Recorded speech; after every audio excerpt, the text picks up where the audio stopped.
يا سواك، الناس بتقول ان ليك قصه قديمه مع الصحابه، هو صحيح انك كنت سبب ان العدو خاف منهم؟ ايوه يا استاذ، دي حقيقه، انا كنت علامه مميزه. أيوة، القصة دي حصلت من زمان في أحد المعارك بين المسلمين وأعدائهم.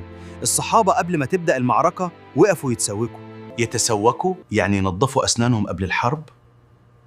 ايوه، لان السواك كان سنه مؤكده عن رسول الله صلى الله عليه وسلم، وكانوا يحبوا يقابلوا ربنا وهم في احسن حال. طيب العدو خاف ليه؟ لما العدو شاف الجنود بيحركوا السواك في أسنانهم، فقالوا لبعضهم: انظروا إليهم، إنهم يحدون أسنانهم ليأكلونا.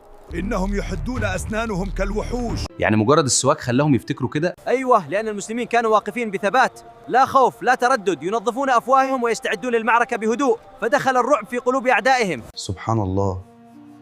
طيب غير القصه دي ايه فايدتك اصلا؟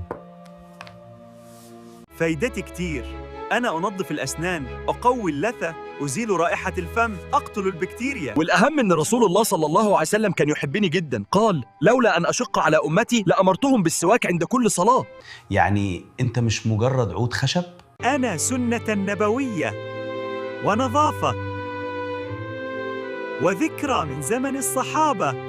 أحب أقول لكل الموحدين بالله: النصر مش بكثرتنا ولا بقوتنا، النصر من عند الله وحده.